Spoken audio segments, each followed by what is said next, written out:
Bueno, muy buenos días compañeros. El día de hoy vamos a ver el tema de hepatitis virales. Yo soy Jason Velarde, R2 de Medicina Interna, y me coordinó la clase la doctora Mariana Gómez, R3 de Medicina Interna.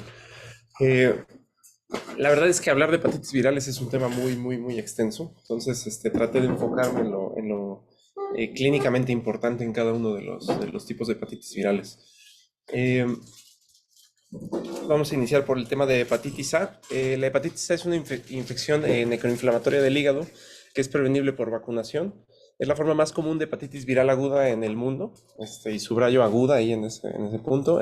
Fue descubierta por primera vez en 1973 en muestras de heces de pacientes con hepatitis A. Y el espectro de la enfermedad abarca desde enfermedad asintomática hasta falla hepática aguda. Y es importante también recordar que la hepatitis A no causa infección crónica. Hablando de la epidemiología, pues bueno, se registraron 159 millones de casos nuevos globalmente en 2019.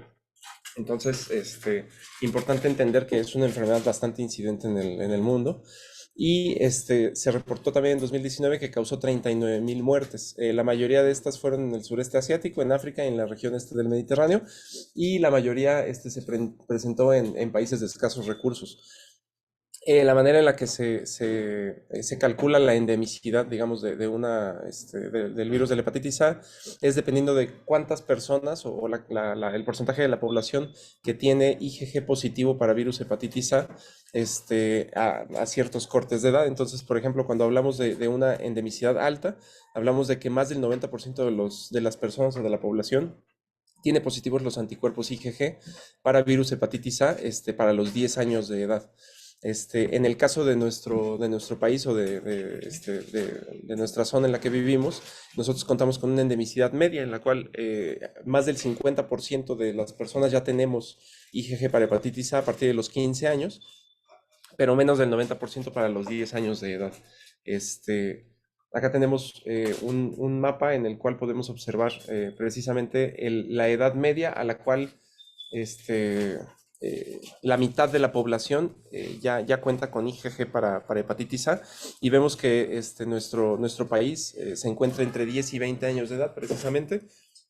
Aproximadamente en esas edades 50% de la población ya tiene IgG positivo, o sea, ya estuvo en contacto con el virus de la hepatitis A. Hablando del virus propiamente, es del género hepatovirus, de la familia Picornaviridae, y contamos con 9 especies que se han identificado como patógenos, no solo de humanos, también de roedores, de marsupiales, de erizos, de focas. El virus de hepatitis A humano pertenece a la especie A y es un RNA monocatenario en sentido positivo. Hablando de la fisiopatología y de la vía de transmisión, o sea, este es un punto importante sobre la infección de virus hepatitis A. La vía de transmisión es fecal-oral.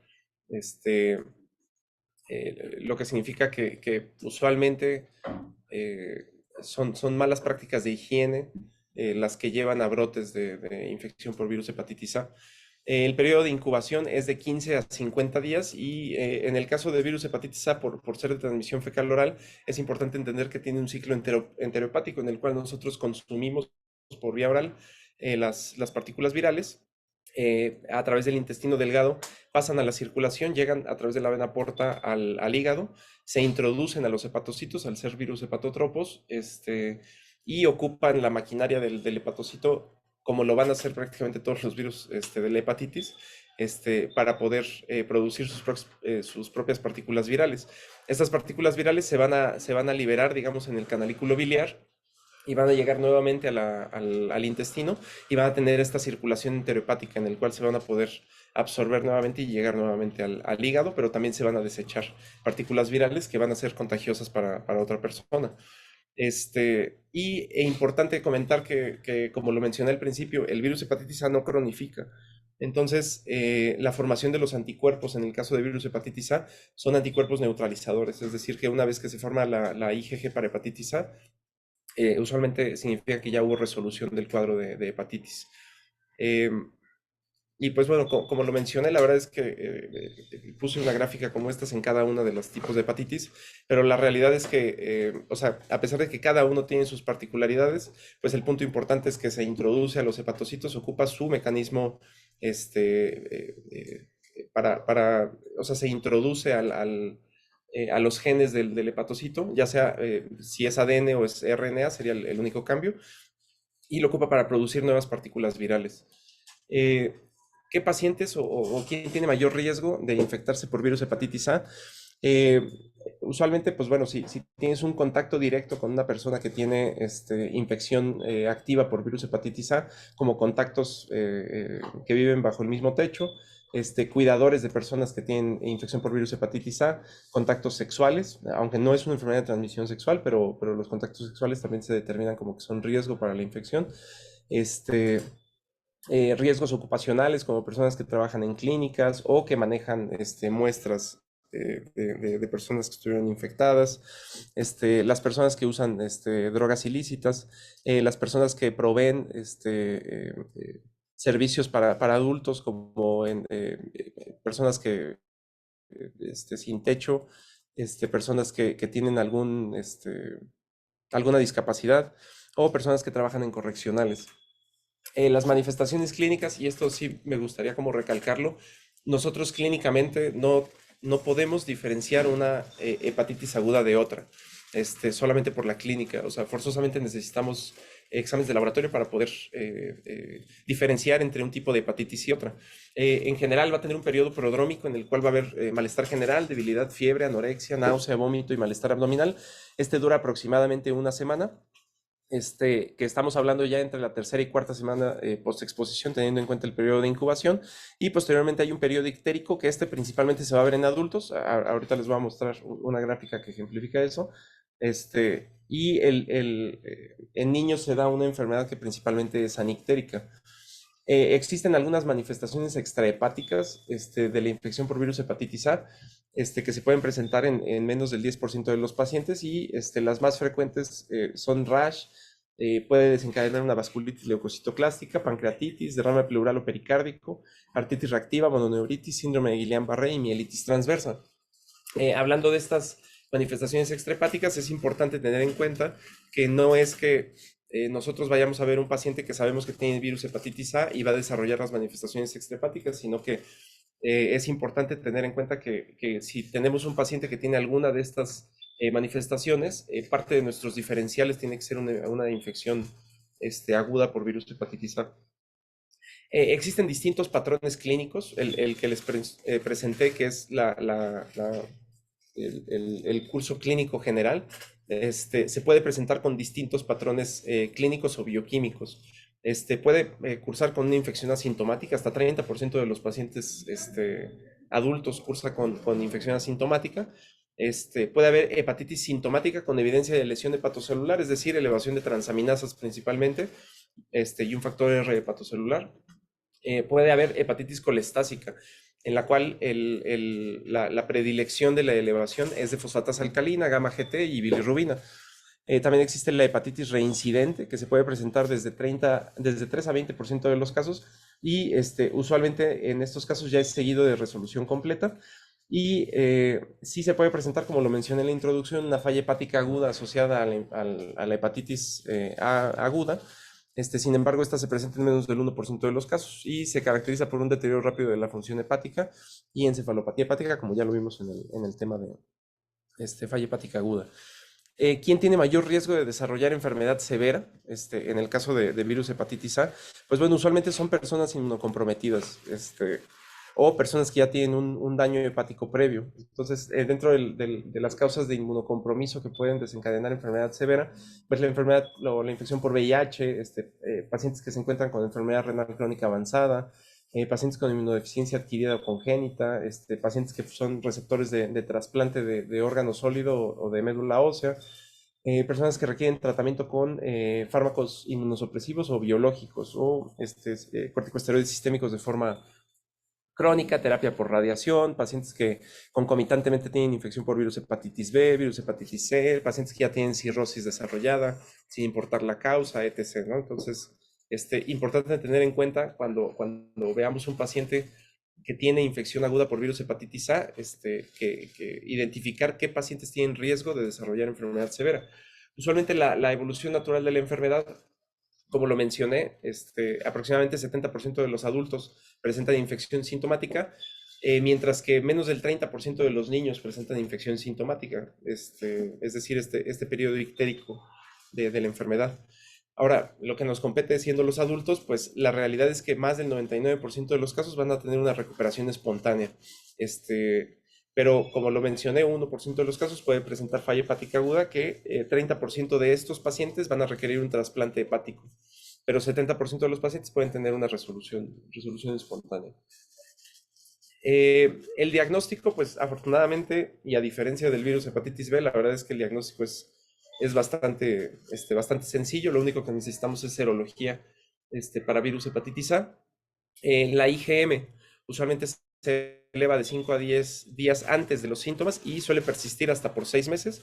Y la IgG se eleva de 2 a 4 semanas después de la infección aguda y persiste por décadas. Como mencioné, estos son anticuerpos neutralizadores y la infección por hepatitis A no cronifica. Entonces, pues bastante sencillo interpretar la serología usualmente. IgM en un paciente que tiene síntomas en agudo, pues usualmente hace referencia a una infección aguda por virus hepatitis A.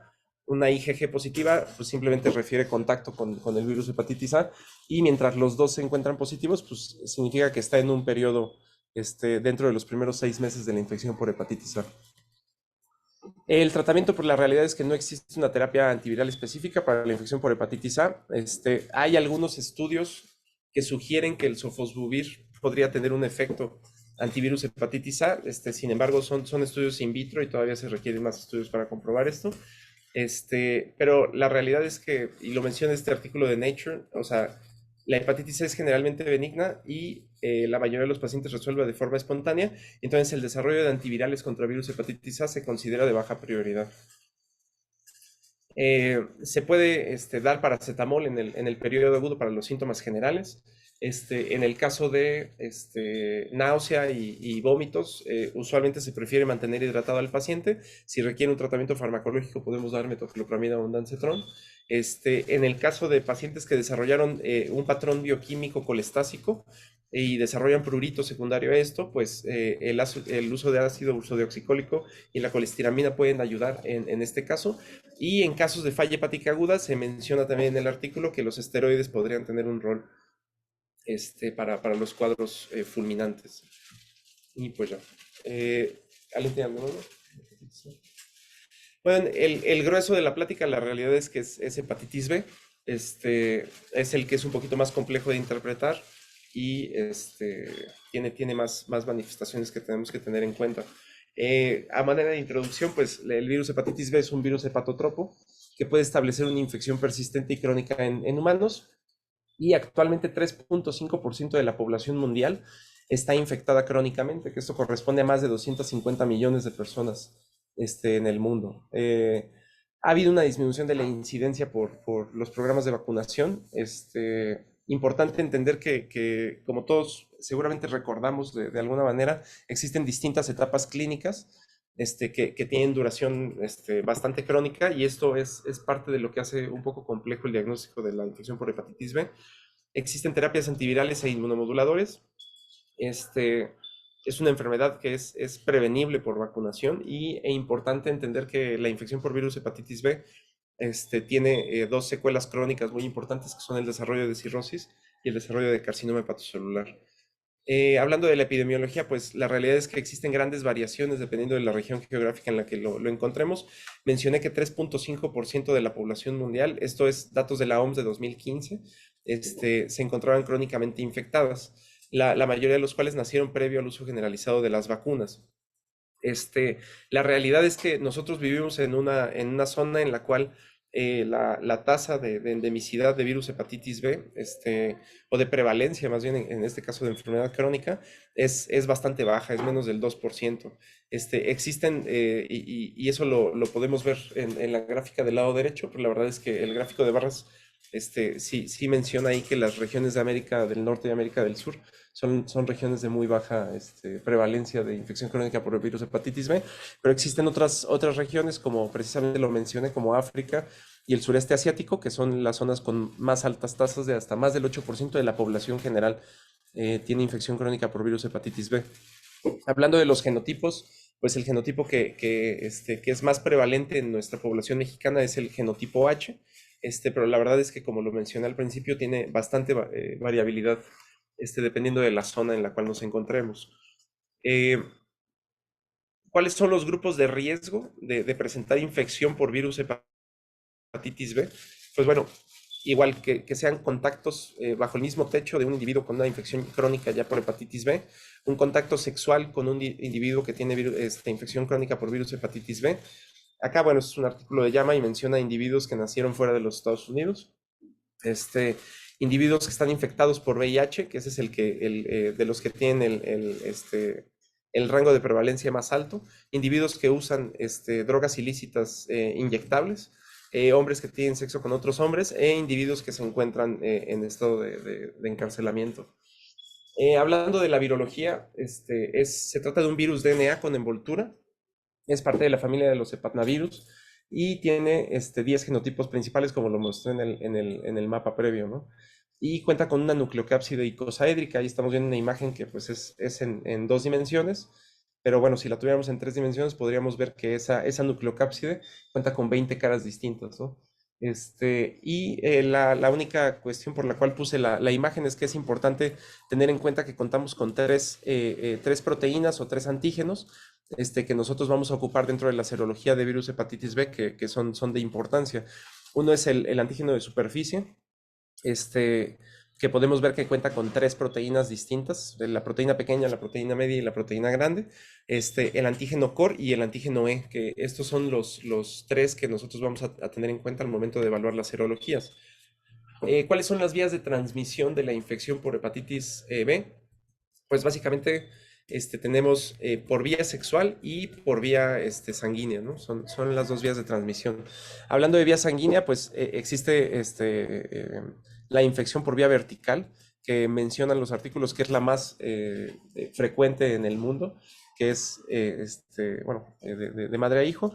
El uso también o la realización de piercings, de tatuajes, de escarificaciones, prácticas de circuncisión, el compartir agujas en personas que usan drogas intravenosas, las prácticas de salud no estériles y pues lo que mencioné, ¿no? O sea, el hecho de tener un contacto, o sea, vivir con una persona que tiene virus hepatitis B, pues precisamente es por estas prácticas con poca higiene, el hecho de usar el mismo cepillo de dientes, el hecho de usar, de rasurarse con el mismo rastrillo y demás, ¿no? Son prácticas que pueden poner en riesgo para desarrollar infección crónica por virus hepatitis B. Hablando de la infectividad, pues la realidad es que el virus hepatitis B es de 50 a 100 veces más infeccioso que el VIH y es 10 veces más infeccioso que el virus hepatitis C, que eso contribuye bastante al hecho de que sea tan prevalente en la población mundial. Una carga viral mayor significa un mayor riesgo de contagio y, bueno, como prácticamente todos los virus hepatitis, la replicación se da principalmente en los hepatocitos. Sin embargo, partículas virales se encuentran también en suprarrenales, en testículos, en piel, en colon y prácticamente en todos los fluidos corporales. Hablando del ciclo de replicación, la verdad es que no me voy a detener mucho, precisamente porque no suele tener tanta implicación para el diagnóstico, pero simplemente entender que son virus hepatotropos, llegan al hepatocito y ocupan su maquinaria celular para producir partículas virales y liberarlas a la circulación. ¿Cuáles serían los eventos iniciales tras una infección por virus hepatitis B? Pues bueno, el virus hepatitis B tiene un periodo de incubación de 4 a 7 semanas. En estas 4 a 7, o sea, es el periodo en el cual nosotros tenemos contacto con la partícula viral, y de 4 a 7 semanas después ya tenemos detección de DNA y antígeno de superficie en suero. Existe una evasión inicial de respuesta inmune innata o una supresión de respuesta precisamente por este virus hepatitis, que es lo que causa que a pesar de que sí voy a hablar de una hepatitis aguda por virus hepatitis B, no es el cuadro clínico usual y la realidad es que no solemos ver pacientes con virus hepatitis B agudo o no es común. En la infección aguda, una vez que la viremia es detectable es detectable, el DNA, perdón, aumenta exponencialmente para disminuir posteriormente precediendo el inicio de la hepatitis clínica. Existe un aclaramiento no citolítico del virus hepatitis B y hablando de no citolítico me refiero a que no lisa a los hepatocitos y por lo tanto no hay una elevación de transaminasas que involucra inhibición de la replicación mediada por citocinas, por interferón gamma y factor de necrosis tumoral principalmente.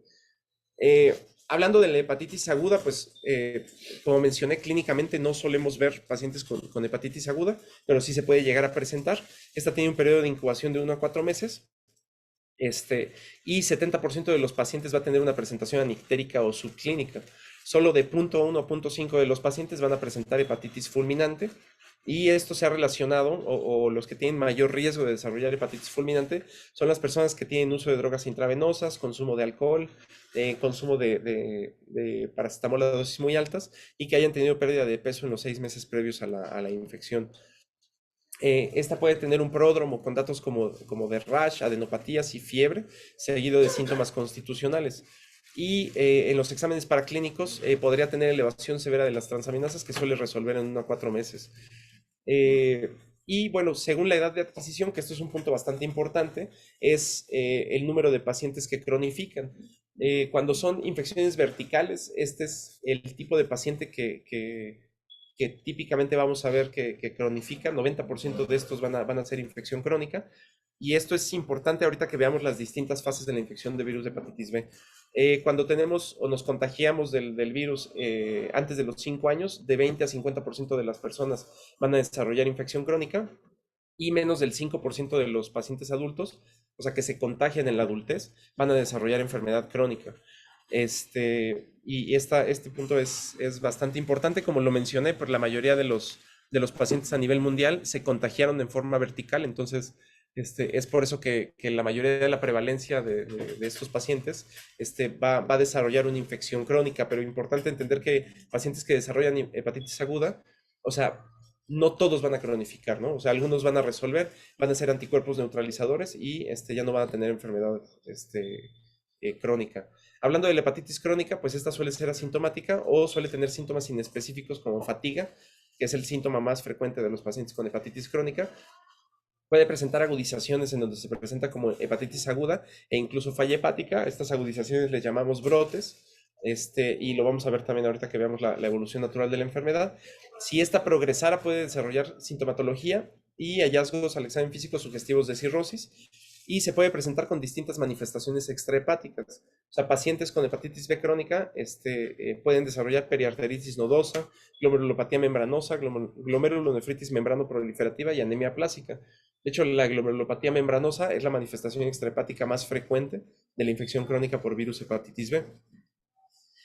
Ahora sí, hablando de la historia natural de la infección crónica por virus hepatitis B, recordemos que existe esta terminología que seguramente todos en algún momento estudiamos, que habla sobre estas 4 fases, que bueno, de hecho existe una 5ª fase que ahorita voy a mencionar.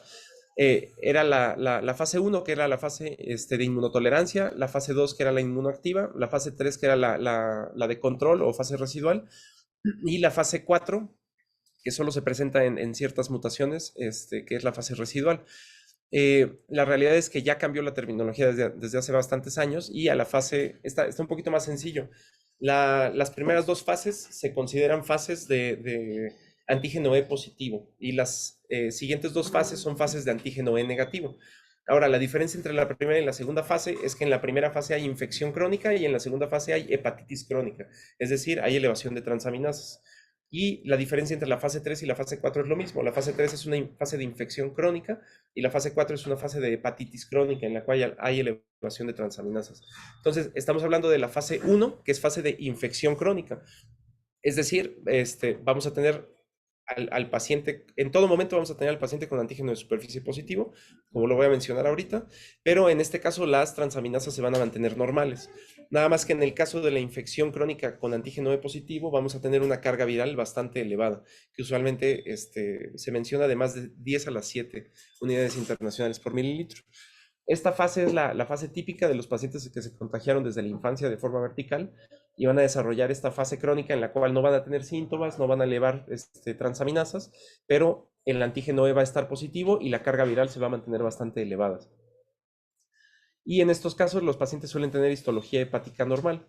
Ahora, de la fase 1 a la fase 2, la fase 2, como lo mencioné, ya es una fase de hepatitis, es decir, en este caso los pacientes sí van a elevar transaminasas, va a haber liberación citolítica fluctuante de estas transaminasas y reducción del DNA de manera fluctuante también. Ahorita lo voy a ejemplificar un poquito mejor en una gráfica. Va a haber diferentes grados de fibrosis en esta fase.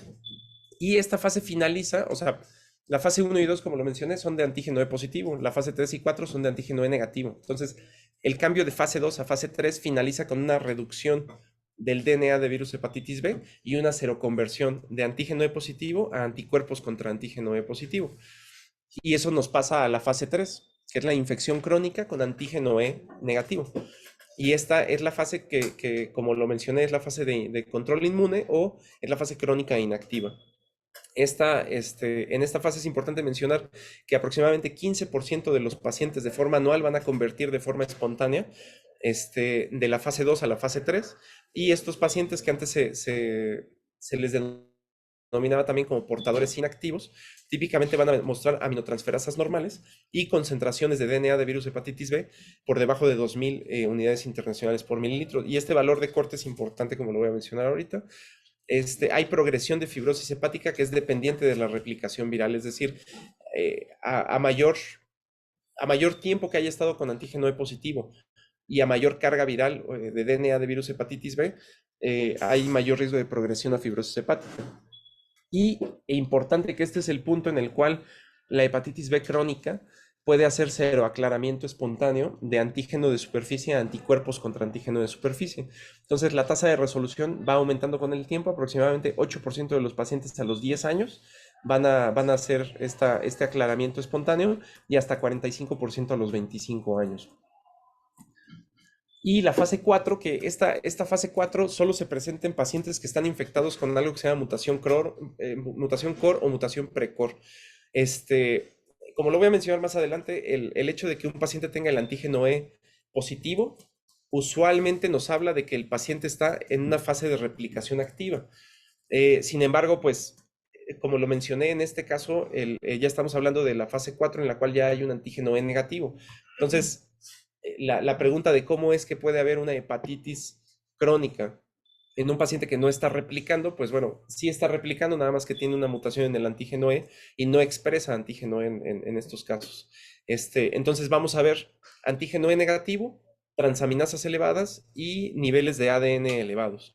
Y en este caso, pues lo mismo, va a haber necroinflamación y fibrosis histológica, y una vez que un paciente se encuentra en esta fase hay muy bajas tasas de aclaramiento espontáneo, a diferencia de lo que mencioné en la fase 3 de antígeno E negativo con infección crónica.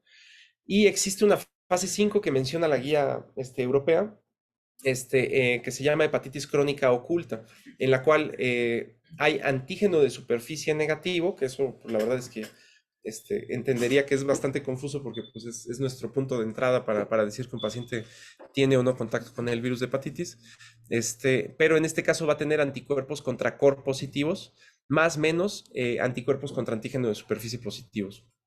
En estos casos la ALT se va a mantener normal y la cantidad de DNA se va a mantener indetectable, pero estos pacientes también pueden tener flares o brotes de infección por virus hepatitis B. Entonces, bueno, estas es básicamente las 4 fases que mencioné, pero ya ejemplificadas en una gráfica. Mencionábamos, las 2 primeras fases son de antígeno E positivo. La primera fase es infección crónica, entonces va a tener transaminasas normales, pero como se suele presentar en pacientes que tuvieron infección o vía de transmisión vertical, estos pacientes van a tener niveles de DNA elevados.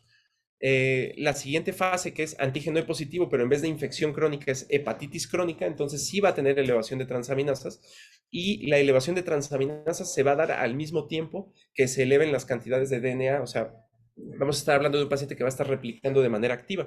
Estas fluctuaciones que vemos que son simétricas entre los niveles de ALT y AST y los niveles de DNA detectable en suero, es a lo que le vamos a llamar precisamente brotes o flares. Y es precisamente en esta fase en la que más brotes se pueden presentar. Ahora, hay de dos. Bueno, en este caso, perdón, el paciente va a pasar de un antígeno E positivo y va a hacer cero aclaramiento a un antígeno E negativo. Y entonces va a pasar de una fase de hepatitis crónica con antígeno E positivo a una fase de infección crónica con antígeno E negativo. Es decir, las transaminasas se van a normalizar. En este caso, los niveles de DNA se van a mantener por debajo de 2000 y esta tercera fase de infección crónica con antígeno E negativo es la que tiene mayor posibilidad de seroconvertir de antígeno de superficie a anticuerpo contra antígeno de superficie. Y como lo mencioné, la fase 4 se presenta en pacientes que están infectados por virus hepatitis B con mutaciones core o precor, en la cual no expresan el antígeno contra hepatitis C, el antígeno de hepatitis C, pero pueden presentar precisamente estos brotes o estos flares y tienen hepatitis crónica, es decir, tienen elevación de transaminasas. ¿Sí se entiende más o menos esta parte? ¿Sí? Primeras dos tienen antígeno E positivo, pero una es infección y la otra es hepatitis. Y las siguientes dos es antígeno E negativo y una es infección y la otra es hepatitis. ¿Y cómo definimos hepatitis? Que eleve transaminasas. Y usualmente es por arriba de 2 veces el límite superior de la normalidad. Entonces, bueno, tenemos precisamente estas 4 fases, pero ya ejemplificadas en este gráfico, o en esta tabla. Las dos primeras, como lo mencioné, antígeno E positivo, las siguientes son antígeno E negativo. Y vemos cómo la diferencia, por ejemplo, entre la fase de infección crónica con antígeno E positivo y la fase de infección crónica con antígeno E negativo, usualmente la diferencia son los niveles de DNA. Como lo mencioné, lo vemos acá al principio de la gráfica, tenemos niveles altos de DNA en la fase de infección crónica con antígeno E positivo porque hay replicación, porque hay antígeno E positivo. Y en la fase de antígeno E negativo, la diferencia es que el DNA ya está por debajo de 2000 unidades. Y también esto es importante entenderlo, o sea, a mí me parece que entender estas fases, y aterrizarlas a la serología es la parte más importante porque precisamente estas son las fases que mencionan las guías que nosotros vamos a tomar en cuenta para saber si le vamos a dar tratamiento o no. A diferencia de la infección por hepatitis C, en la cual si nosotros diagnosticamos hepatitis C, o sea, la pregunta, ¿quién se trata con hepatitis C? La respuesta es todos, ¿no?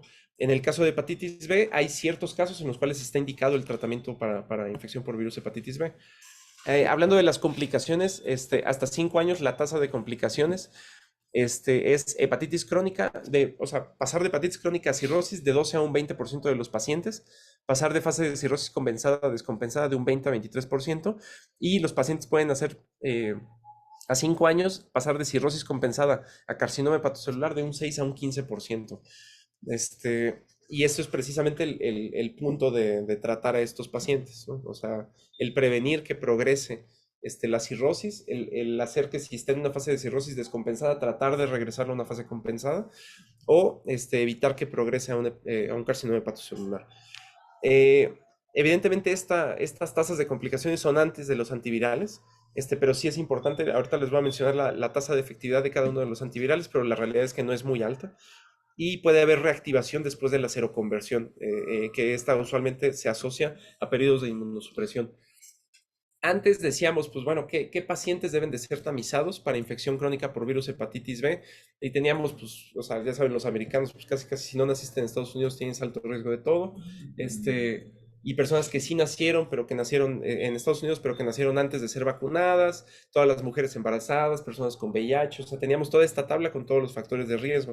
Hubo una actualización de la CDC en 2023 en la cual ya la CDC recomienda que el tamizaje se realice a todos los pacientes a partir de 18 años, al menos una vez en su vida. Y el otro cambio que hubo por parte de la CDC, ustedes recordarán que nosotros hacemos el tamizaje con antígeno de superficie. Sin embargo, desde el año pasado, la CDC recomienda que el tamizaje se haga con 3 exámenes distintos. Es el antígeno de superficie, los anticuerpos contra antígeno de superficie y los anticuerpos contra antígeno core. Y a partir de esto nosotros, digamos que tenemos la posibilidad de hacer un diagnóstico inicial para saber hacia dónde va nuestro paciente. Ahorita les voy a poner una tabla que lo ejemplifica. Entonces existe ya screening universal para virus hepatitis B. Y también importante mencionar que en las personas embarazadas, durante cada uno de los embarazos, preferiblemente dentro del primer trimestre, se tiene que hacer este tamizaje.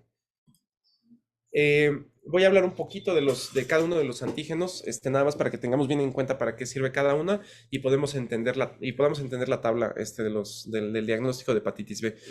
El antígeno de superficie de hepatitis B es el marcador universal de infección y este se suele positivizar incluso antes de las manifestaciones clínicas.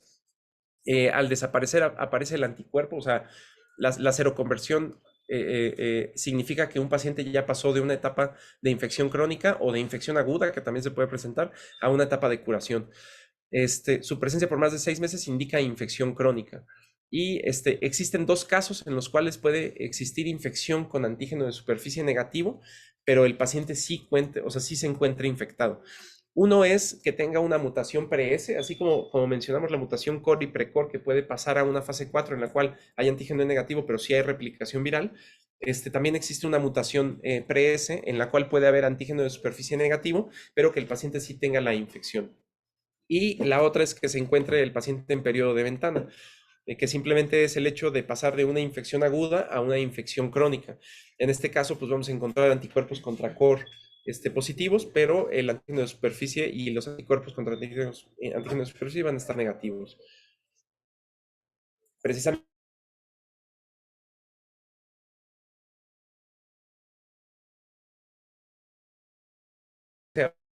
ahora incluye a los tres. El laboratorio que podamos solicitar dentro del panel para medir los niveles de antígeno core. Únicamente medimos los anticuerpos contra antígeno core. Y existe la IgM, la IgG contra antígeno core. Si se dan cuenta, el tamizaje mencionaba simplemente anticuerpos contra antígeno core y usualmente nos dan anticuerpos totales. O sea, dentro del tamizaje nosotros no podemos hacer la diferenciación entre IgG e IgM. La IgM se suele presentar hasta 24 meses después de la infección aguda y la IgG suele estar de por vida en estos pacientes. Esto es importante. ¿Se acuerdan? O sea, ¿cuál sería que es el más sencillo, digamos, el patrón de anticuerpos o antígenos de un paciente que está vacunado?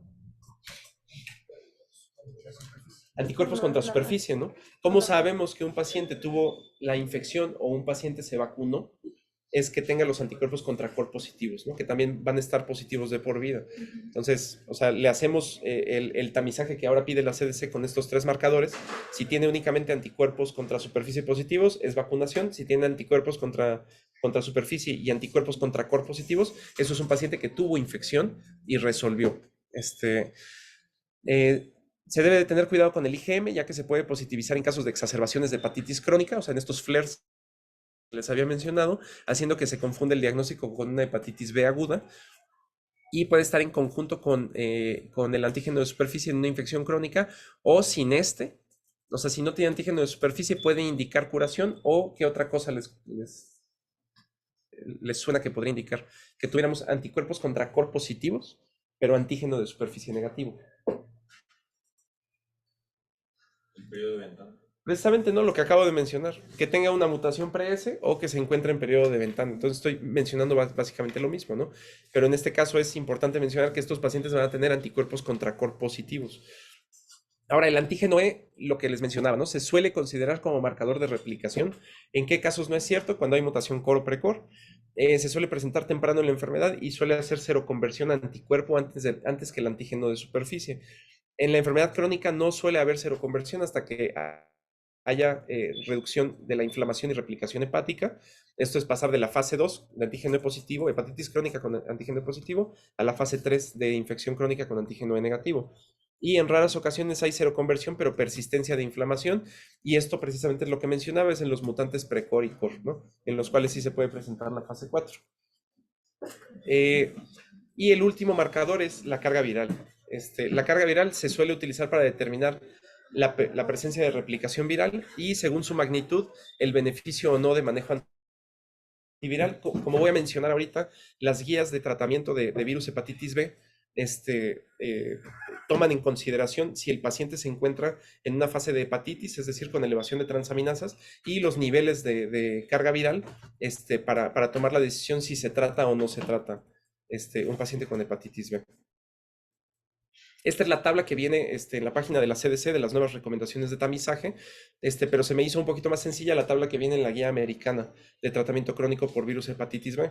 Entonces, el más sencillo y el que les pregunté hace un ratito es simplemente que tenga anticuerpos contra antígeno de superficie positivo. Esto significa que el paciente fue vacunado, ¿no? O sea, esto es una respuesta, el paciente ya es inmune porque ya fue vacunado previamente.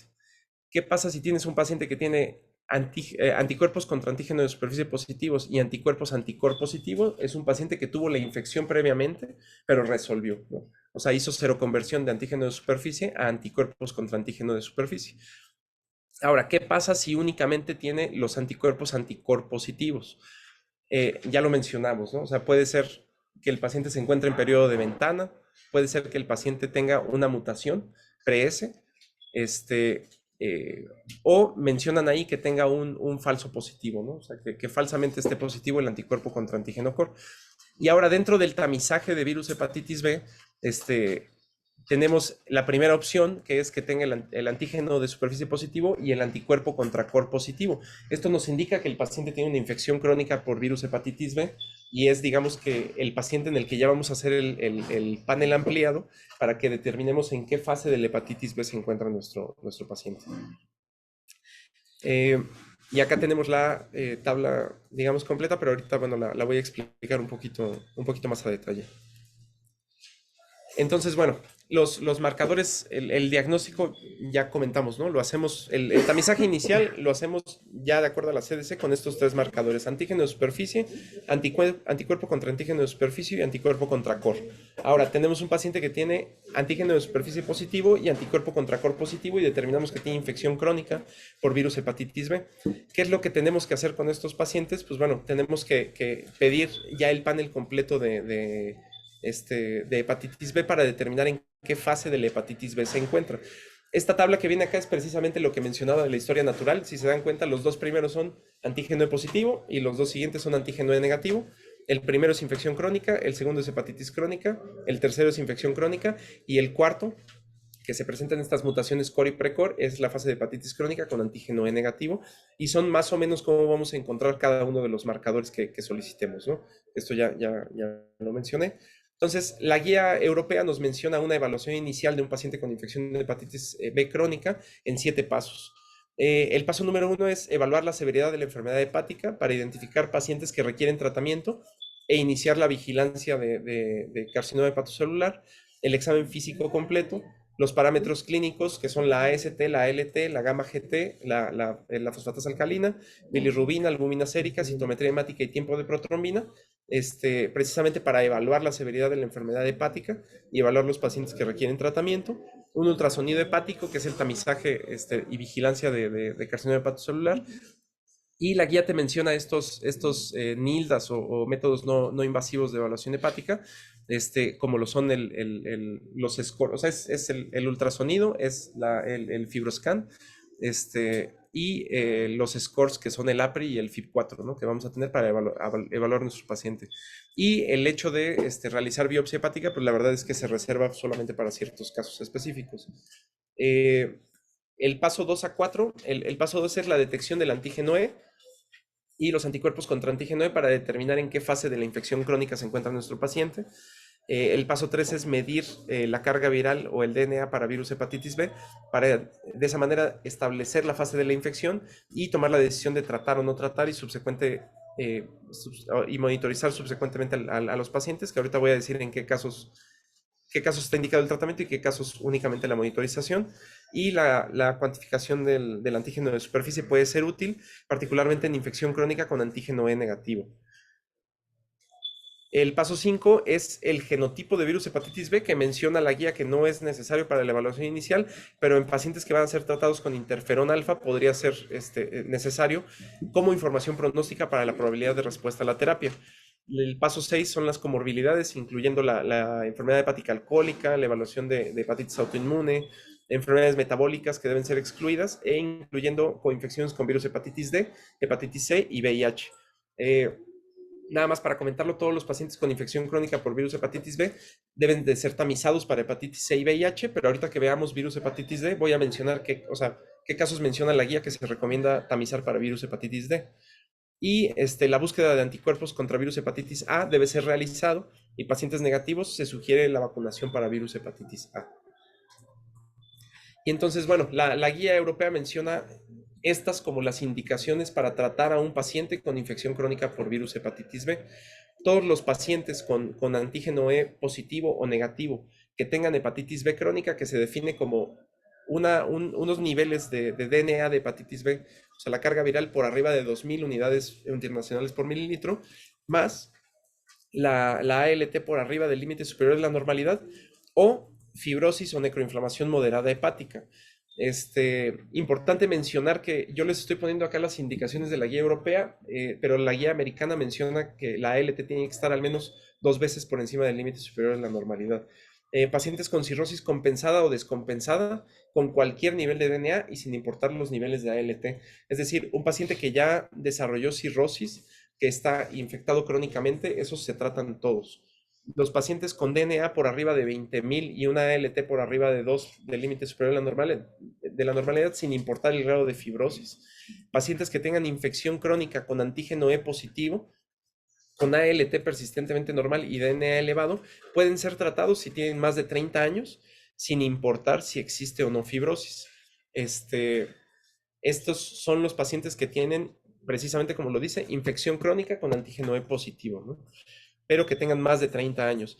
Acuérdense como lo mencioné en la historia natural de la enfermedad, estos pacientes suelen ser resultado de transmisión vertical de la enfermedad, y entonces el hecho de que ya tengan más de 30 años, o sea, ya llevan más de 30 años con la infección crónica por hepatitis B, ¿no?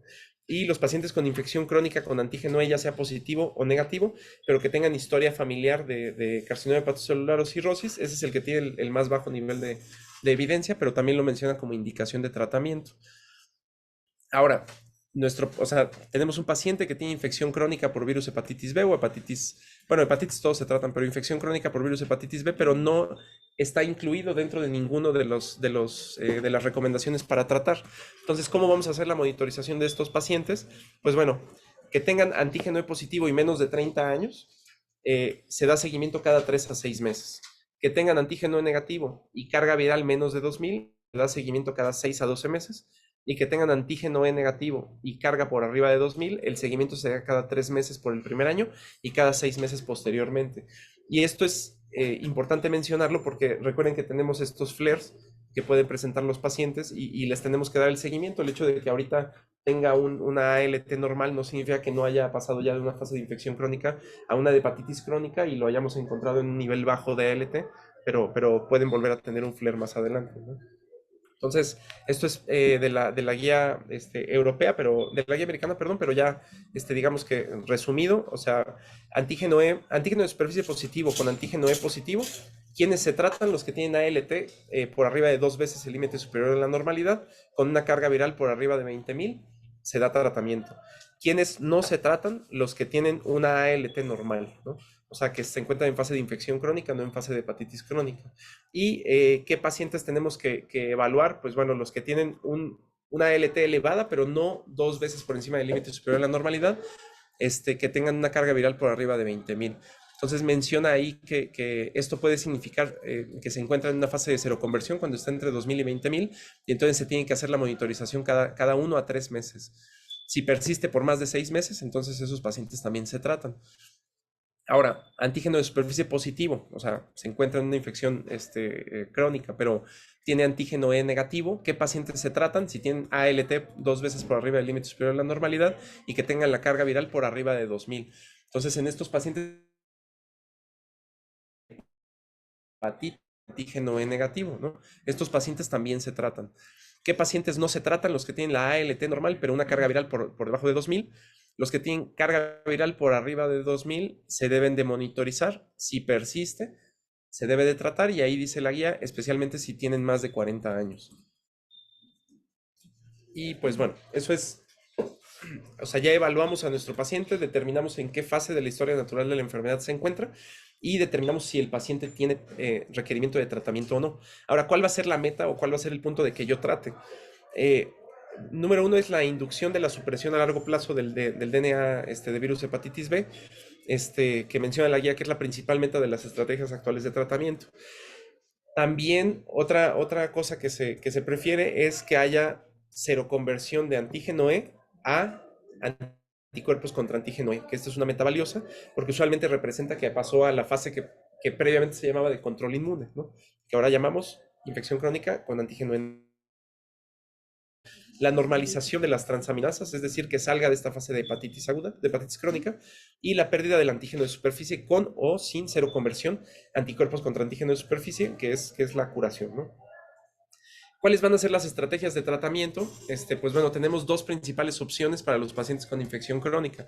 Tenemos el interferón alfa pegilado y tenemos los análogos de nucleócidos o nucleótidos.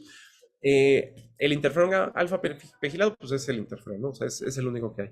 Y los análogos de nucleócido o nucleótidos se van a dividir en dos. Los que tienen baja barrera contra resistencia de virus hepatitis B, que son la mibudina, adefovir dipivoxil y telvibudina, y los que tienen alta barrera contra resistencia de virus hepatitis B, que son el entecavir, el tenofovir disoproxil fumarato y el tenofovir alafenamida. Evidentemente cada uno tiene sus ventajas y sus desventajas y también cada uno tiene sus indicaciones, pero importante mencionar que el interferón alfa tiene una duración finita de tratamiento. Bueno, ahí menciona de 6 a 12 meses, el tratamiento indicado en las guías es de 48 semanas. Tiene propiedades inmunomoduladores y antivirales y bueno, ahorita voy a ver, recordemos que tenemos estas metas, que es la supresión de DNA, la seroconversión de antígeno E a anticuerpos contra antígeno E y demás, y cada uno tiene un porcentaje en el cual actúa mejor en ciertos casos. Ahorita voy a mencionar esta parte. Y los análogos de nucleócidos, pues básicamente sí hay indicaciones de suspenderlos, pero usualmente son tratamientos de manera muchísimo más crónica. Acá tenemos la tabla que viene en la guía europea. El interferón alfa pegilado, la vía de administración son inyecciones subcutáneas semanales, mientras que los NAs son por vía oral. La duración del tratamiento, como lo mencioné, en el interferón alfa, pues es finito, es de 48 semanas, que es lo que se recomienda, y en los NAs, el tratamiento es a largo plazo, y menciona hasta la pérdida del antígeno de superficie, que esa sería la principal indicación para suspenderlo. El interferón alfa suele tener más efectos adversos, y los tratamientos orales suelen ser mejor tolerados, y ahorita menciono cómo van actuando. Solamente importante mencionar que hay reglas de detención temprana de interferón alfa, mientras que estas no existen con los NAs. Ahora, en la tabla de arriba tenemos cuáles son los resultados de los estudios en pacientes que tienen antígeno E positivo a los 6 meses, tratados después de 48 semanas, perdón, tratados con interferón alfa pegilado, y a las 48 a 52 semanas en pacientes tratados con NAs. Y es exactamente lo mismo en la tabla de abajo, pero en pacientes que son con antígeno E negativo. Si se dan cuenta, el porcentaje de seroconversión de antígeno E positivo a anticuerpos contra antígeno E positivo, es más alto en el interferón alfa que en los casos de análogos de nucleócidos y análogos de nucleótidos, que si se dan cuenta, la verdad es que tampoco es tan impresionante. O sea, con el interferón alfa son alrededor de 30% de los casos hacen seroconversión de antígeno E positivo a anticuerpos contra antígeno E, y en el caso de los NAs son, si se dan cuenta, todos rondan alrededor del 10 al 20%, ¿no? Entonces, esto hace que las guías mencionen que en pacientes que tienen antígeno E positivo, usualmente se prefiere de primera línea el tratamiento con interferón alfa. Ahora, los pacientes que tienen antígeno E negativo, pues bueno, tienen estas tasas de resultados que son bastante favorables en el caso de los análogos de nucleócidos, que es precisamente la disminución de la carga viral, que como mencionamos es la principal meta de tratamiento. La realidad es que la pérdida del antígeno de superficie y seroconversión anticuerpo contra antígeno de superficie es bastante baja. Con el interferón es 4%, mencionan ahí como 0% con los NAs. Ahorita menciono esto. ¿Cómo vamos a definir respuesta? La respuesta virológica completa es, en el caso de las terapias con NAs, es un DNA indetectable por PCR con un límite de detección de 10 unidades internacionales por mililitro. Le vamos a llamar falta de respuesta primaria a los que tienen menos de un logaritmo a la 10 de disminución de DNA después de 3 meses de terapia, y una respuesta virológica parcial se va a mencionar como una reducción del DNA de virus hepatitis B de más de un logaritmo, pero todavía detección al menos después de 12 meses. Es decir, es un punto intermedio entre una falta de respuesta primaria, pero tampoco hay respuesta virológica completa. Y en la terapia con interferón alfa, la respuesta virológica se va a mencionar como un DNA por debajo de 2000, y usualmente lo vamos a evaluar a los 6 meses y al final de la terapia, que mencioné que es a las 48 semanas. Y la respuesta biológica sostenida sin tratamiento es que 12 meses después de finalizar la terapia, el paciente se mantenga con niveles de DNA por debajo de 2000. Como mencioné, la duración del tratamiento con interferón es de 48 semanas, y si se usan los NAs depende del paciente. Si el paciente tiene cirrosis, el tratamiento es de por vida. Si el paciente no tiene cirrosis, pero tiene antígeno E positivo, se suele manejar hasta la seroconversión a anticuerpo, y después por 12 meses más, ¿no? Una vez que lo identificamos, se da al menos un año más el tratamiento. Y si no tiene cirrosis y tiene el antígeno E negativo, hasta que haya seroconversión de antígeno de superficie y consolidación por al menos 1 a 5 años. Y si se suspende, se debe tener la carga viral negativa por más de 3 años, y posterior a la suspensión se hace seguimiento mensual de ALT y carga viral cada 3 a 6 meses. Eh, bueno, recordemos que esta es una enfermedad prevenible por vacunación. Dentro de nuestro esquema de vacunación nacional tenemos la vacuna al nacimiento, a los 2 y a los 6 meses, y la página de la Secretaría de Salud menciona o contempla la vacunación para hepatitis B en adolescentes de 11 años que no cuenten con el antecedente vacunal. Recordemos que pacientes que tienen factores de riesgo, como precisamente lo somos nosotros, está indicado la prevención con la vacuna. Tenemos vacuna, bueno, y menciona la CDC a todos los niños, a niños y adolescentes de menos de 19 años que no fueron vacunados, hasta ese punto, pues igual que nuestro esquema nacional de vacunación, adultos de 19 a 59 años y adultos de 60 o más que tengan factores de riesgo para hepatitis B. Y recordemos que tenemos esquemas de 2 dosis, al momento de la vacunación y un mes después, y tenemos el esquema de tres dosis, que es 6 meses después. Y pues bueno, nada más para mencionar lo que menciona la guía de la CDC, que son estos adultos mayores de 60 años con factores de riesgo. Son personas que tienen historia de infecciones de transmisión sexual, o múltiples parejas sexuales, que tienen historia actual o previa de infección por virus hepatitis C, personas que se encuentran en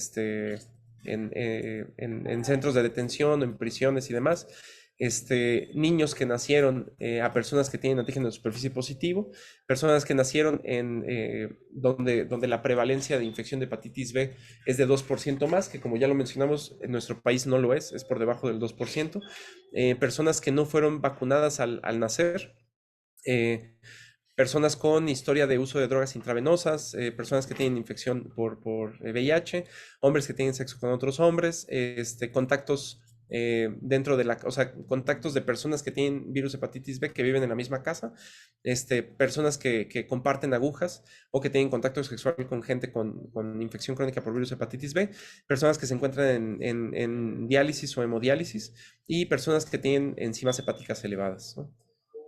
Y pues bueno, eso es de virus hepatitis B, no sé si tengan. Importante es vacunarse cada 10 años. Claro, sí, sí, sí. Pues todos ustedes deberían de estar revacunados.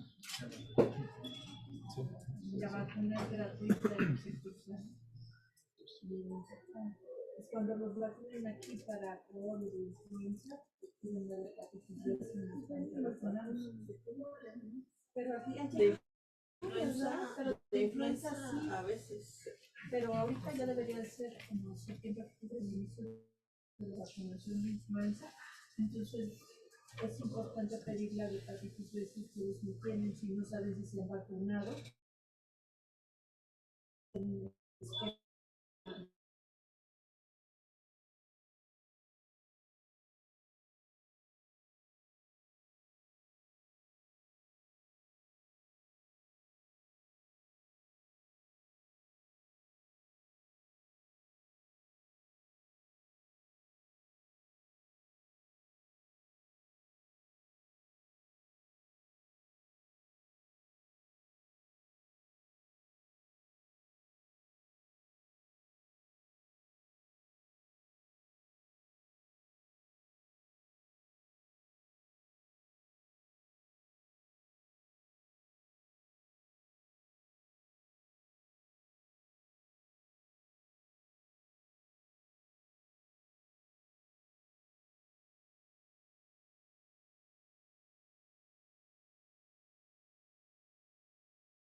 Bueno, como lo mencioné, es una clase bastante larga. No, Este, sí. son muchas cuestiones. Traté de resumirlo lo mejor que pude. Pues el siguiente largo es C. Sí, y E. Sí, Y luego hay la F y la TG y la TT y ese que sí, sí, ok. sí, para el Pero bueno, yo me voy a rotar. Capaz que el doctor va a rotar fuera. Bueno, ando que. Sí, pues te conectas. sí, sí. ¿A dónde Bueno, vas a No, estar? ese tiene que estar. ajá, es acá. Le digo a la reunión. Sí. El miércoles. Sí, sin problema. Sí, sí. Y luego la de D. La verdad es que yo nunca en México, nunca he visto un caso de hepatitis D. Son muy pocos.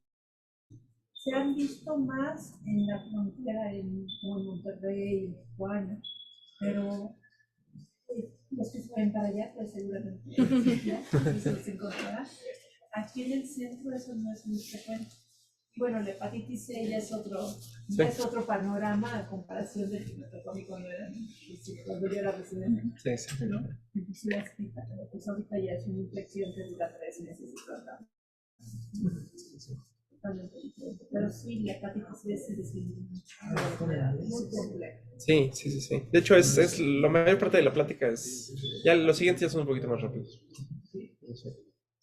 La hepatitis C es crónica, tratamiento. Sí. Sí, justo se lo. Pero hay un anticuerpo. Sí, más sencillo de interpretar la serología. Antes Sí. decían, ay, hasta siete genotipos, no sé qué, pero ahora es irrelevante el genotipo. Todos Sí. están igual. Pues era por primos y ahora ya no le cagas vida, ¿verdad? No. Sí, sí, sí. Y es más sencillo determinar quién se trata, pues todos se tratan, ¿no? Es que Entonces, normalmente las biopsias deberían de estar nada más confinadas a aquellos casos que de verdad no saben que sí, sí, sí, claro. y aún así, una biopsia representa las 50,000 Sí, un hígado, no te puede decir mucho. sí, Por sí, eso sí, es sí. que los marcadores invasivos se han vuelto más fuertes. Sí, sí, claro. ¿No? Y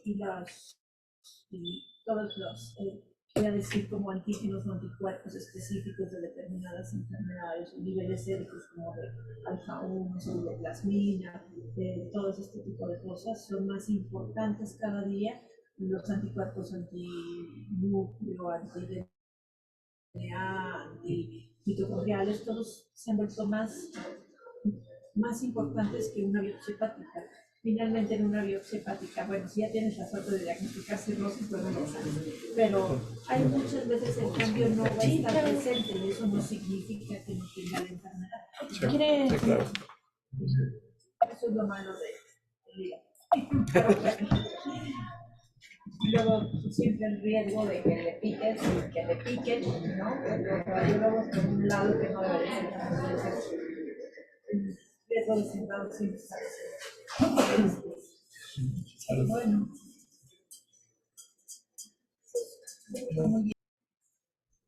Bueno, compañeros, buenos días. El día de hoy vamos a terminar de ver el tema de hepatitis virales. Para los que no estuvieron en la clase pasada, tuvimos la oportunidad de ver hepatitis A y hepatitis B. Entonces vamos a continuar con el tema de hepatitis D. El virus de hepatitis D es un virus RNA monocatenario en sentido negativo. Y la razón por la que decidí ponerlos juntos es porque hay que recordar que para que tengamos infección por virus hepatitis D se requiere infección concomitante con virus hepatitis B para que éste pueda ensamblarse y propagarse en el hospedero.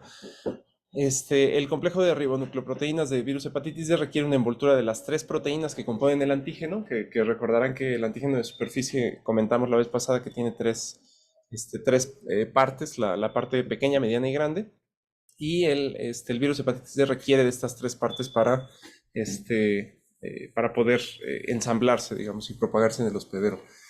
Hablando de la epidemiología, pues bueno, globalmente 6 a 8% de los portadores infectados con virus hepatitis B son positivos también para virus hepatitis D. Y tenemos distintos genotipos. El genotipo 1 es prevalente a nivel mundial, 2 y 4 son prevalentes en Japón y Taiwán. El genotipo 3 es prevalente en el Amazonas y 5 a 8 son prevalentes en individuos de origen africano. Es importante mencionar que hay 2 cursos clínicos que puede tomar dependiendo del momento en el cual el paciente se infecte con el virus hepatitis D. Existe la coinfección y existe la superinfección. Coinfección es cuando el paciente se infecta al mismo tiempo de virus hepatitis D junto con virus hepatitis B. Y la superinfección es cuando un paciente que ya está crónicamente infectado con virus hepatitis B se contagia más adelante con virus hepatitis D. Esta forma suele ser más severa, la superinfección comparada con la coinfección. 3 a 4% de los pacientes pueden presentar hepatitis fulminante cuando presentan coinfección, y la superinfección lleva una alta tasa de enfermedad crónica y una hepatitis viral crónica severa y progresiva con una alta incidencia de cirrosis. Entonces, mencionábamos la clase pasada que todos los pacientes con infección, o sea, que diagnosticamos con infección de virus hepatitis B, se les tiene que hacer tamizaje para VIH y para virus hepatitis C. ¿A quienes tenemos que tamizar, o a quienes recomienda la guía americana que se tamice para virus hepatitis D? Pues bueno, personas que nacieron en regiones con alta endemicidad de virus hepatitis D, como África, estas regiones de Asia, perdón, las islas del Pacífico, el Medio Oriente, el este de Europa como Turquía, Sudamérica como la zona del Amazonas que habíamos mencionado, y otros como Groenlandia. Eh, eh, Personas que se inyectan drogas por vía intravenosa, hombres que tienen sexo con otros hombres, individuos que estén infectados tanto con virus hepatitis B como con virus hepatitis C o VIH, personas con múltiples parejas sexuales o historia de enfermedades de transmisión sexual, y personas que tengan ALT o AST elevada. Como ya habíamos mencionado en la clase pasada, pues los brotes suelen cursar con elevaciones de transaminasas, así como elevaciones de carga viral de virus hepatitis B. Si el paciente está cursando con elevación de transaminasas, pero no tiene elevación de la carga viral, pues entonces estaría indicado también tamizar para hepatitis D. Importante mencionar que los pacientes que tengan coinfección o superinfección requieren tratamiento con interferón alfa. La vez pasada ya mencionábamos que puede ser con NAs o puede ser con interferón alfa, y hay distintas indicaciones. En este caso el tratamiento está indicado con interferón alfa, pero en vez de las 48 semanas que habíamos mencionado, se puede dar hasta por 18 meses. Y bueno, cerca del 25% de los pacientes el RNA de virus hepatitis D se va a mantener indetectable tras 6 meses de tratamiento. Y definitivamente el aclaramiento del RNA de virus hepatitis D depende del aclaramiento del antígeno de superficie. Como mencionamos, pues es del que depende para poder ensamblarse. Entonces la meta del tratamiento es el aclaramiento del antígeno de superficie de virus hepatitis B, pero ya vimos que en realidad pues el porcentaje es muy bajo. De manera muy breve la infección por virus hepatitis D. Y ahora la otra parte importante de esta plática es la infección crónica por virus hepatitis C. A manera de introducción, pues bueno, el virus hepatitis C es un virus RNA de la familia Flaviviridae, del género Hepativirus, y existen 6 genotipos, del 1 al 6. La infección por virus hepatitis C puede causar hepatitis C aguda, que es digamos, lo menos frecuente, que sea clínicamente evidente, pero seguido de la infección aguda, del 50-80% de los pacientes van a desarrollar infección crónica por virus hepatitis C. La infección crónica inicia un proceso inflamatorio crónico que puede llevar a fibrosis, cirrosis, carcinoma hepatocelular y muerte. Y esta infección es la indicación más frecuente de trasplante hepático en muchas partes del mundo. Hablando de la epidemiología, existe una prevalencia mundial de positividad a anticuerpos, y mencionamos aproximadamente 115 millones de individuos, que es discretamente menor que la infección por virus hepatitis B. Y la prevalencia mundial virémica es de aproximadamente 71 millones de personas. Y en realidad nosotros vivimos, así como con la infección crónica por virus hepatitis B, vivimos en un país con una baja prevalencia de infección crónica por virus hepatitis C a comparación de otras partes del mundo.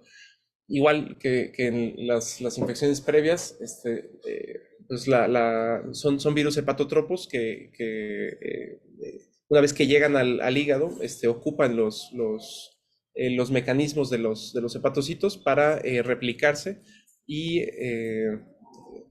por exocitosis sacar más partículas virales hacia la circulación general.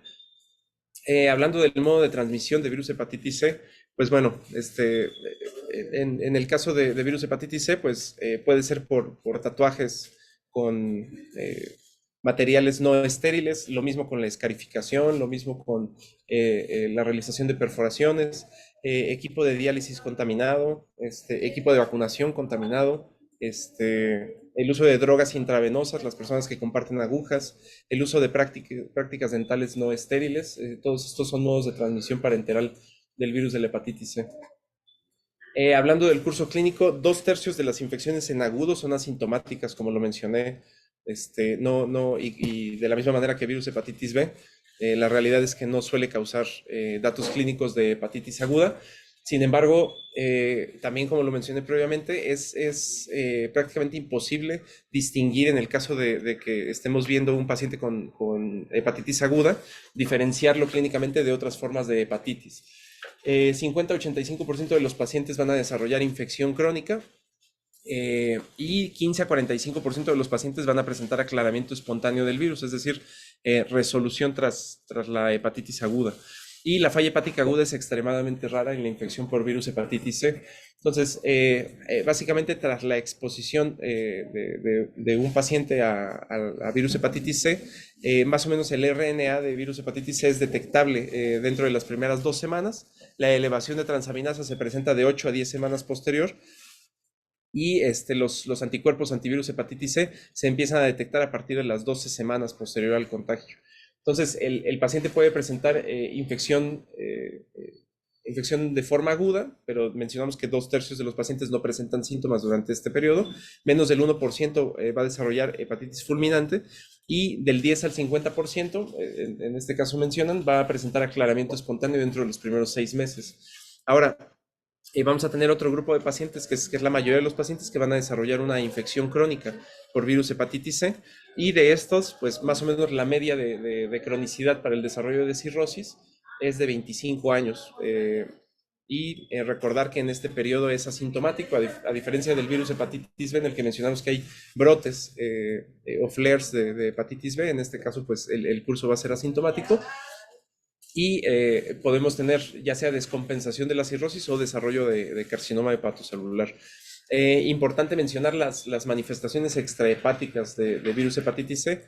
No es el punto de la clase, pero la verdad es que, bueno, si tienen oportunidad, este artículo del New England de 2021, que es exclusivamente sobre manifestaciones extrahepáticas de la infección por virus hepatitis C, la verdad es que está bastante interesante. Las distintas manifestaciones en las cuales parte de nuestros diagnósticos diferenciales debería de ser una infección crónica por virus hepatitis C. Entonces, por ejemplo, vasculitis crioglobulinémicas es parte de nuestro diagnóstico diferencial. Ciertos tipos de linfoma deben de formar parte de nuestro diagnóstico diferencial, la infección crónica. Respecto al diagnóstico, la verdad es que, pues, bueno, la clase pasada nos echamos como media hora hablando sobre la historia natural y las distintas serologías, porque en virus hepatitis B, pues la verdad es que el diagnóstico se puede complicar un poquito dependiendo de la fase en la que se encuentre y demás. En el virus hepatitis C la realidad es que es un poquito más sencillo, ¿no? Simplemente digamos que el tamizaje se realiza con anticuerpos antivirus hepatitis C. Si los tenemos negativos, pues esto te descarta la infección, pero menciona este artículo de Nature que si la infección aún se sospecha, se tiene que hacer determinación aún así del RNA de virus hepatitis C. Si se encuentra positivo, los pacientes se diagnostican con infección por virus hepatitis C aguda o crónica en pacientes inmunocomprometidos. Como lo mencionamos en diapositivas pasadas, la infección por virus hepatitis C tarda más o menos 12 semanas en positivizar los anticuerpos. Entonces, una carga viral positiva con anticuerpos negativos nos puede significar una infección en agudo o que el paciente está inmunocomprometido. Y en el caso de que los anticuerpos estén positivos, pues bueno, el siguiente paso es la detección del RNA de virus hepatitis C. Y en ese caso, pues ya hacemos el abordaje, como les voy a mostrar en las siguientes diapositivas. Respecto al tamizaje, al igual que hepatitis B, las recomendaciones ya de la CDC de 2023, universal para todos los adultos mayores de 18 años y a todas las personas embarazadas durante cada embarazo se les tiene que realizar tamizaje. Ahora, respecto al tratamiento, pues como verán, la verdad es que hay bastantes opciones, pero digamos que habíamos mencionado que existen 6 genotipos. Previamente los antivirales de acción directa, pues bueno, tenían acción sobre ciertos genotipos y sobre algunos otros genotipos no, entonces se tenía que hacer primero un estudio para ver qué genotipo era el que presentaba el paciente y de esa manera darle un tratamiento dirigido. Pues hoy en día vivimos en la época de los antivirales de acción directa pangenómicos, que la realidad es que ya no se necesita hacer la prueba de los distintos genotipos para iniciar el tratamiento. Esta es una guía de 2023 de la IDSA que menciona respecto al tratamiento, mencionan simplificado con estos nuevos antivirales de acción directa, quiénes son elegibles para el tratamiento simplificado. Pues bueno, adultos con infección crónica por virus hepatitis C, incluyendo personas que tengan coinfección con VIH, infectadas con cualquier genotipo, que no hayan recibido previamente tratamiento con para virus hepatitis C, que no tengan cirrosis o que tengan cirrosis compensada, y esto lo determinan con un Child Pugh A y una rigidez de menos de 12.5 kilopascal, de más de 12.5 kilopascales por fibroscan, un FIB4 mayor a 3.25, que tengan test serológicos no invasivos, o que tengan una biopsia, o que tengan un conteo plaquetario menor de 150. Simplemente pues son pacientes que tienen cirrosis, que no tienen cirrosis o que tienen cirrosis compensada, y quienes se excluyen del tratamiento simplificado, en los cuales ya la guía especifica. Te voy a hacer una interrupción, pero a pesar de que eso es lo que dice la guía, pero que dice aquí que es, pero este no es la guía americana, porque dice, bueno, sí, dice ahí mayo del 23. En la realidad, básicamente tratamos a todo mundo.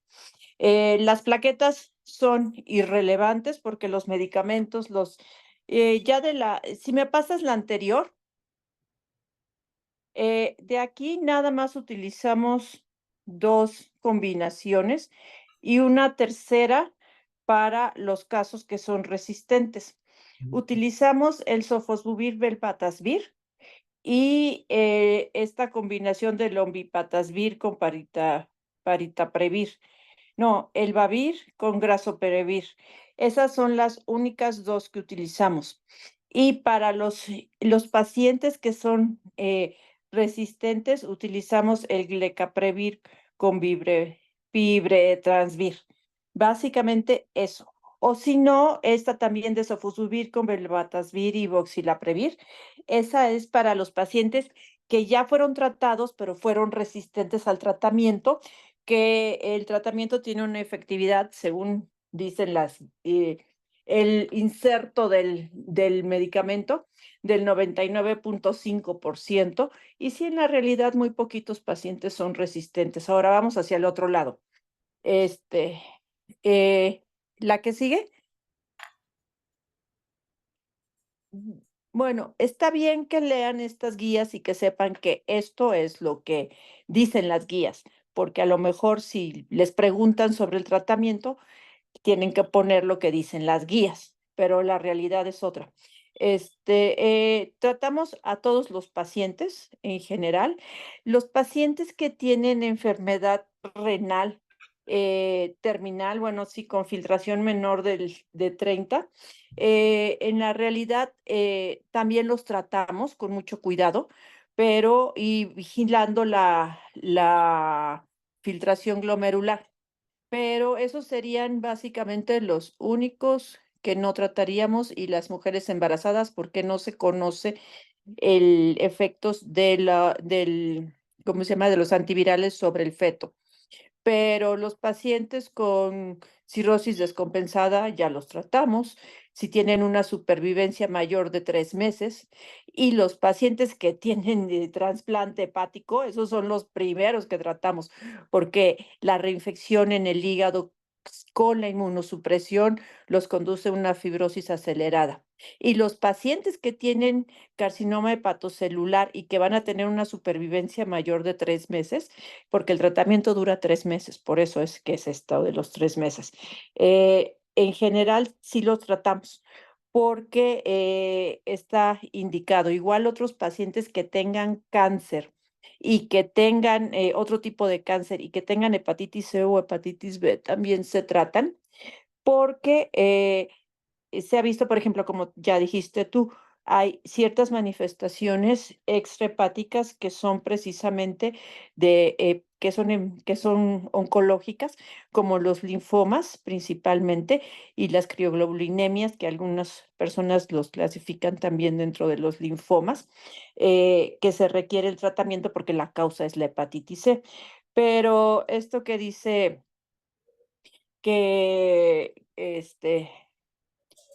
que aquellos que tienen Child-Pugh A. No, nosotros tratamos ya pacientes hasta que no tengan fibrosis. Si se considera crónica, que es que esta es una definición muy burda que tenemos en la hepatología, que es la elevación de transaminasas mayor de 6 meses, o sea, repetitiva, eso es hepatitis crónica. ¿Por qué? No sé, desde que yo era residente así está, y no hay ninguna explicación en general de por qué es cuando en esa elevación. Más que nada es porque las hepatitis agudas, como la hepatitis A o la hepatitis B, cuando es aguda, se resuelven en menos de 6 meses. Entonces, y entonces una hepatitis que tiene más de 6 meses, o sea, que tienes la elevación de las transaminasas más del doble, que lo detectas en varias ocasiones por 6 meses, como 2 o 3, si le quieren enviar, entonces eso ya se considera una hepatitis crónica. Entonces, en hepatitis C nada más se considera, hay que esperar ese tiempo para verificar que no ¿cómo se llama? Que no se depure o que se cure el paciente, porque como dijiste, es muy variable la tasa de curación, digo, o la tasa de persistencia, porque dice la tasa de persistencia va del 50 al 80%. Entonces significaría que entre el 20 al 50% los organismos de forma natural van a depurar al virus, si lo vemos de la otra forma. Entonces, por eso esperamos 6 meses para tratar la hepatitis C. Si el paciente ya no lo depura, entonces está indicado el tratamiento. Y antes también decía aquí que no, ¿cómo se llama? Que los pacientes que tuvieran drogadicción eh, aguda o permanente o como le quieran decir, estaban contraindicados, pero ahora es una indicación principalmente. ¿Por qué?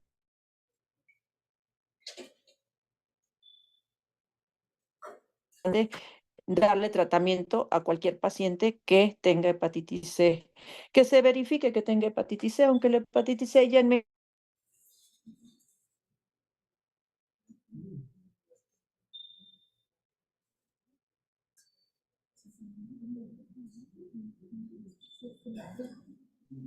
La doctora ya no la escuchamos.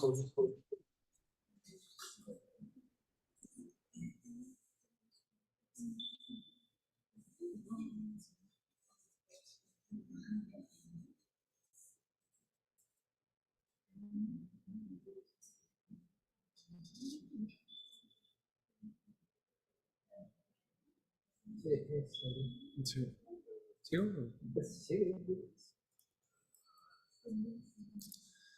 Bueno, respecto al tratamiento simplificado, pues bueno, los pacientes sin cirrosis únicamente menciona que pues de manera inicial se haga un cálculo del FIB4, se busque intencionadamente la presencia de cirrosis porque muchas veces pues nosotros no vamos a saber en qué momento se contagió el paciente y cuánto tiempo ya lleva con esta infección crónica.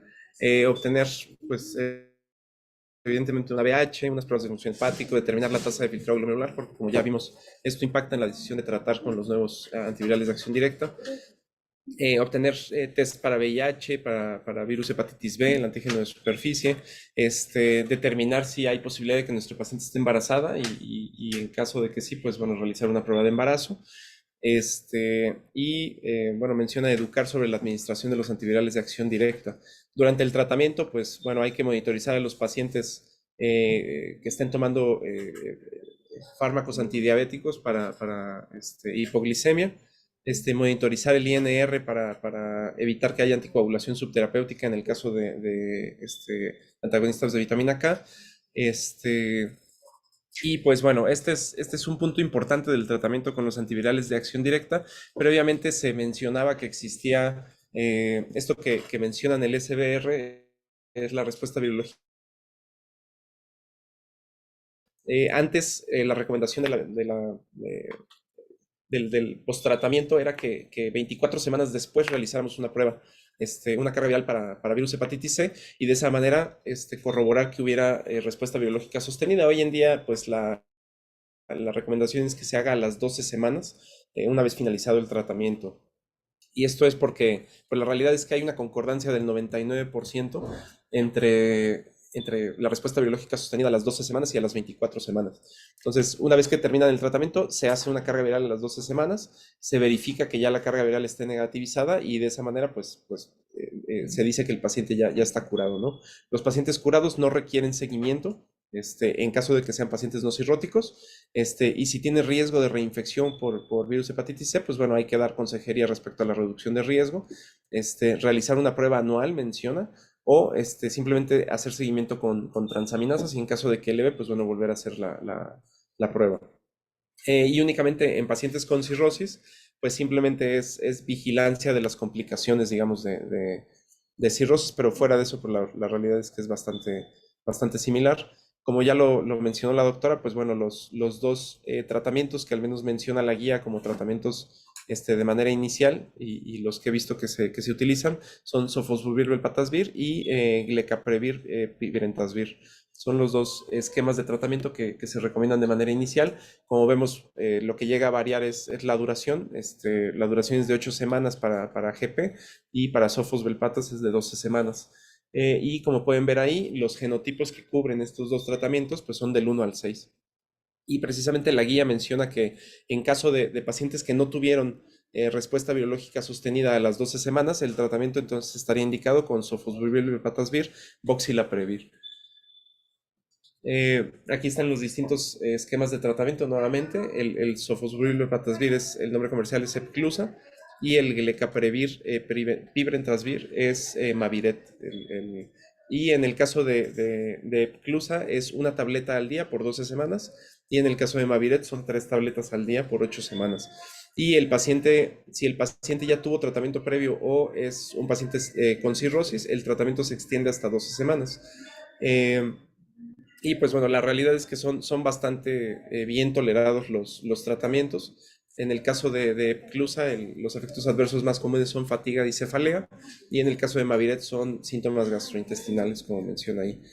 Y como ya también lo mencionó la doctora, con sofosbuvir velpatasvir, la respuesta virológica sostenida se obtiene en más del 95% de los casos. Hay algunos que hasta 99.2% se obtiene esta tasa de curación. Y con Maviret, dependiendo del genotipo, el genotipo 3, 91%, y de ahí en fuera arriba del 99% son las tasas de respuesta. Y no sé si hay alguna duda sobre hepatitis C o algún comentario, doctor. No, ningún comentario. Yo creo que fue bastante buena. Antes era muy larga, ahora ya es muy corta. Y si quieres seguir con hepatitis C. Gracias, doctora. Solo se utiliza en GP, pero no. Ah, glecaprevir y brentasvir. Ah, Sí, Es el fenotípico. Ajá. Tanto sofosbelpatas. Como tratamiento ya cuando hay algún primero o resistencia. Y pues bueno, ya nada más rápidamente respecto a hepatitis E, pues existen 20 millones de casos nuevos cada año, menciona la Organización Mundial de la Salud, 3.3 de los cuales causan hepatitis aguda. La infección por virus hepatitis C causa 44.000 muertes a nivel mundial, o causó 44.000 muertes a nivel mundial en 2015, y los mayores predictores de seropositividad es pacientes con mayor edad, pacientes con sexo femenino y pacientes con etnicidad asiática. Respecto a la virología, pues se trata de un virus RNA de la familia Epeviridae, del género Epevirus, y existen 4 genotipos, del 1 al 4, y se considera una de las etiologías de hepatitis viral aguda más comunes y subdiagnosticadas en el mundo. Y al igual que la infección por virus hepatitis A, pues tiene una vía de transmisión fecal-oral. Respecto a la presentación clínica, pues bueno, el periodo de incubación es de 2 a 10 semanas desde el contacto, y puede cursar desde infección asintomática, autolimitada, hasta hepatitis aguda, con un cuadro muy similar a virus hepatitis A, y recalco que no es posible clínicamente distinguir los distintos tipos de hepatitis aguda. Los serotipos 3 y 4 se han reportado como causas de hepatitis crónica exclusivamente en personas inmunocomprometidas. Menos del 5% de las infecciones agudas por virus hepatitis C van a progresar a falla hepática aguda y los factores de riesgo son embarazo, desnutrición o condiciones hepáticas preexistentes. La realidad es que el diagnóstico se realiza con IgM, antivirus hepatitis E, y pues bueno, la confirmación es con carga viral para RNA de virus hepatitis C, en este caso bastante similar a la infección por virus hepatitis C. Y el tratamiento, al igual que la infección por virus hepatitis A, pues es un manejo sintomático y de soporte. El trasplante hepático está indicado únicamente en caso de falla hepática aguda, pero ya comentamos que es raro. Comenta este artículo que revisé que la ribavirina podría estar indicada en pacientes inmunocomprometidos que tienen riesgo de cronificar esta infección por virus hepatitis C, pero la realidad es que pues no está muy bien descrito cuál es la tasa de éxito de tratamiento con la ribavirina. En casos de que sea posible, pues bueno, pacientes que están inmunosuprimidos farmacológicamente, de ser posible hay que tratar de reducir la terapia inmunosupresora para evitar la cronificación de esta infección. Y pues bueno, existe una vacuna recombinante que fue registrada en China en 2011. Hay un estudio que se hizo con más de 60,000 pacientes en la cual supuestamente tiene una tasa de efectividad del 100%, pero pues bueno, la verdad es que fuera de este país, esta vacuna no se ha comercializado en otras partes del mundo. Y pues bueno, eso sería todo.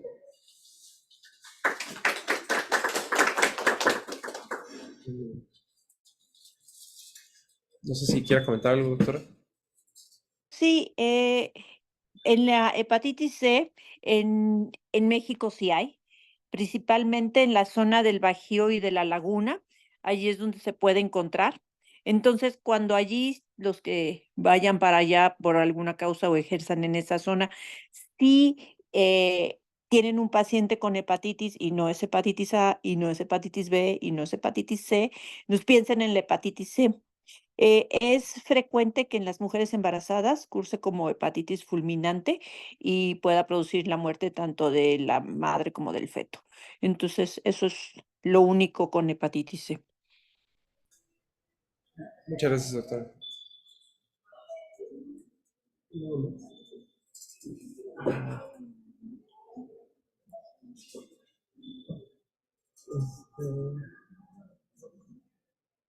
Pues continuamos el viernes, doctora. No, mañana jueves.